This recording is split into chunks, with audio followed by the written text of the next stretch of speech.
This is just a quick tutorial. The bulk inviter on Meta Business Suite doesn't seem to be working at the moment, at least for a lot of people. So the ability to invite hundreds of people at a time, up to 1,000 a day, at the moment is not there. So here's a workaround. There's a Chrome extension called Invite Pro, Page Invite Pro for Facebook. I'll put the link below. And what this allows you to do, I mean, there's paid versions, but they're quite expensive. They're between sort of $10 and $20 a month. The pro versions will allow you to actually open up a Facebook page or multiple Facebook pages that you own, and go through, and it will go through all of the posts and invite everybody who interacted with the post, which is a real time saver. I mean, it's almost impossible to do that yourself, the amount of time it takes.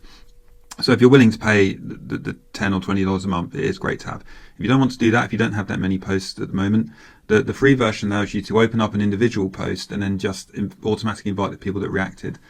So the way to do that is basically you implement the Chrome extension, you switch it on, you activate it, then you go to the Facebook page and you scroll down to a post that has a decent number of engagements on there. So this one's got around 65. And what you want to do is just click on all, and you'll see it says invite. Now you can do this manually, you just click on it.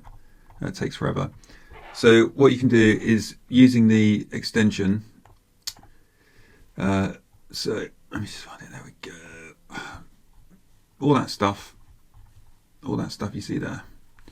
So set to make the window a bit larger. Single page mode, okay. So just run it. And what this is going to do, now, what it's going to do is going to automatically, you can see it automatically inviting people. It's going to go through all of the reactions and it's going to invite people, and it will do up to 1,000 a day, the same as a bulk inviter. The thing you need to do though is keep it in a separate browser window, and you don't want to minimize it. You want to keep it kind of in the corner, otherwise it will stop working. The browser will actually shut it down. So what I tend to do is, while I'm working on other stuff, which is just some research at the moment, it's just going to carry on and go through those. If you shut the browser down or you go off to another app, I find it tends to stop working. So it's just something you need to have running on the sidelines there.